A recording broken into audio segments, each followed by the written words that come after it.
Halo, perkenalkan saya Nilu Ina Handariani, NIM 21291311003. Saya adalah mahasiswa S2 Ilmu Manajemen Undiksa.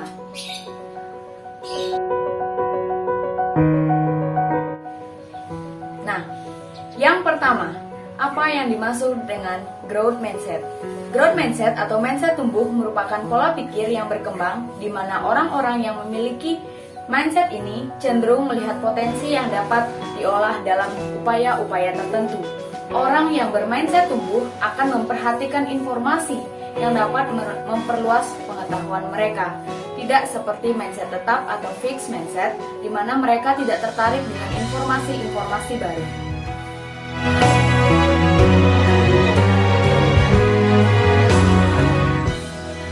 Oke, lanjut yang kedua. Apa sajakah yang Anda lakukan selama 1 semester untuk mengembangkan potensi diri Anda dengan menggunakan growth mindset? Nah, tentu selama 1 semester ini saya sudah melakukan beberapa aktivitas yang saya kembangkan menggunakan growth mindset. Yang pertama, mulai dari mengambil jurusan kuliah S2 Ilmu Manajemen. Ini adalah jurusan yang tidak linear dengan S1 saya, karena saya S1 mengambil jurusan kimia yang basic adalah sains. Nah, hal yang saya yakini kenapa mengambil kuliah S2 Ilmu Manajemen ini karena dunia akan berubah dan tentu perubahan itulah yang abadi. Kedepan dalam menghadapi tantangan, justru kita harus menentukan bagaimana cara bersikap yang baik, dan jurusan ilmu manajemen ini saya yakini akan membantu saya dalam mengarungi kehidupan kedepannya. Oke, yang kedua, itu mulai menambah pengalaman di bidang IT di tempat kerja saya. Di tempat kerja saya tergabung dalam tim IT, dan di sana saya banyak diajarkan bagaimana pentingnya sistem dan bagaimana pentingnya peran server yang ada di sana. Dan yang terakhir, yang ketiga, saya mencoba kebiasaan baru, yaitu membaca buku setiap pagi, dan buku-buku yang saya baca mengenai buku-buku motivasi untuk membuka pikiran. Nah, setelah saya membaca buku, saya banyak mengetahui hal yang belum saya ketahui.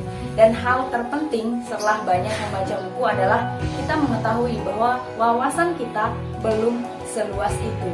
Dan kita ketahui bahwa kita masih banyak yang belum kita ketahui.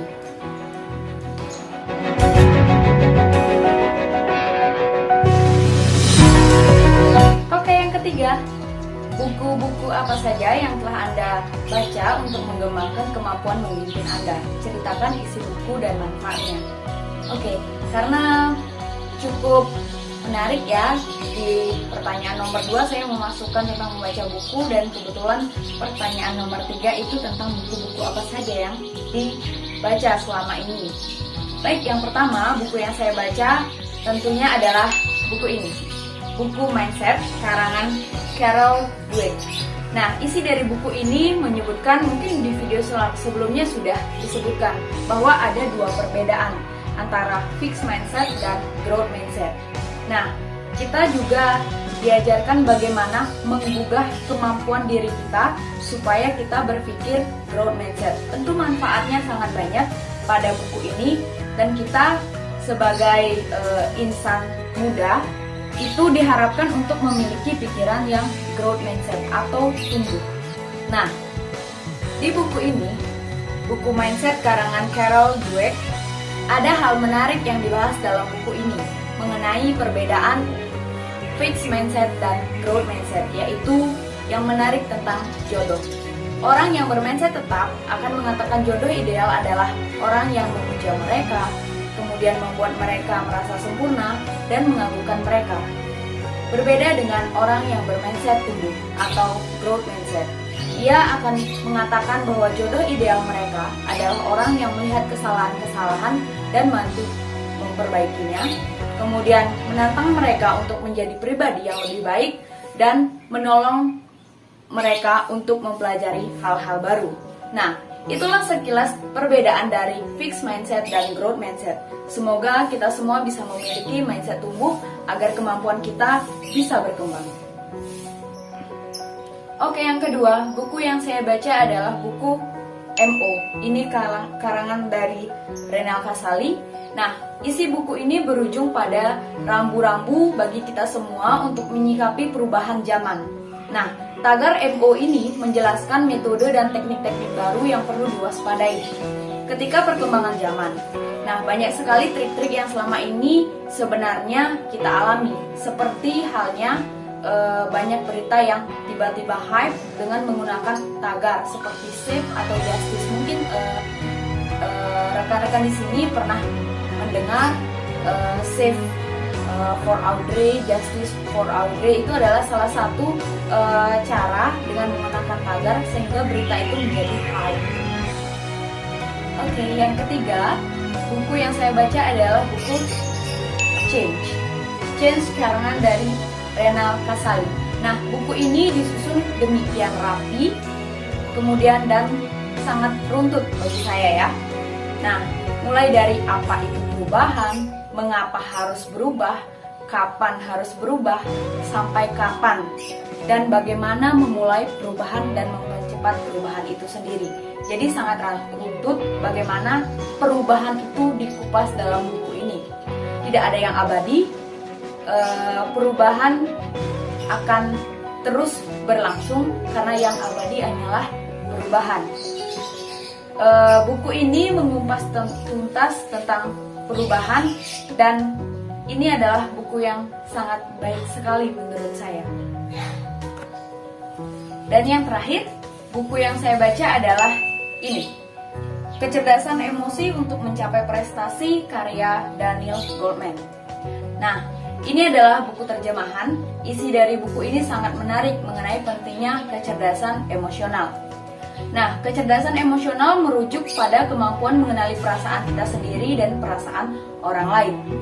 Kemampuan memotivasi diri sendiri dan kemampuan mengelola emosi dengan baik pada diri sendiri dalam hubungan dengan orang lain.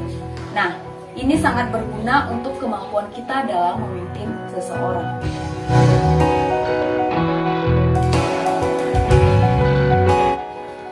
Oke, lanjut. Pertanyaan keempat. Ceritakan satu leader yang Anda kagumi dan sikap yang Anda bisa tiru dari beliau. Oke, satu leader yang saya kagumi adalah Presiden Indonesia ketiga, yaitu B.J. Habibie. Nah, kenapa B.J. Habibie? Hal apa saja yang saya kagumi dari sosok B.J. Habibie? Nah, banyak hal yang saya kagumi dari seorang teknokrat yang mendorong perkembangan sains dan industri kedirgantaraan Indonesia. Seperti yang kita ketahui, berkat adanya B.J. Habibie, maka pesawat itu hadir untuk Indonesia. Nah, seperti yang kita ketahui, B.J. Habibie sebagai Menteri Riset dan Teknologi selama 20 tahun, yakni pada tahun 1978 sampai 1997. Tidak heran jika B.J. Habibie itu sangat cerdas. Nah, banyak sekali perubahan Indonesia selama masa pemerintahan B.J. Habibie, walaupun sangat singkat. Yang paling terlihat adalah kepentingan rakyat yang saling diperhatikan, baik diperbaikan dengan sendi-sendi kehidupan. Sikap yang saya tiru dari beliau adalah pemimpin yang karismatik. Nah, apa itu pemimpin yang karismatik? Pemimpin yang karismatik di mana ia memiliki keistimewaan dari sisi kecerdasan sehingga dihormati dan disegani. Kemudian yang kedua, yaitu pemimpin yang partisipatif. Ia melibatkan orang-orang di bawahnya untuk memperhatikan rakyat seperti kebebasan pers, adanya pemilu, kemudian adanya otonomi daerah yang dimulai pada pemerintahan B.J. Habibie. Jika saya menjadi pemimpin, tentu akan memperhatikan orang-orang yang kita pimpin agar organisasi berjalan dengan baik. Nah, yang terakhir adalah sikap pemimpin yang transformasional yang dimiliki oleh B.J. Habibie berorientasi pada perubahan, di mana sosok tersebut memperhatikan, memberikan kebebasan dalam berpendapat, mendengarkan aspirasi mereka, dan sekaligus memperkuat partisipasi masyarakat dalam pemerintahan.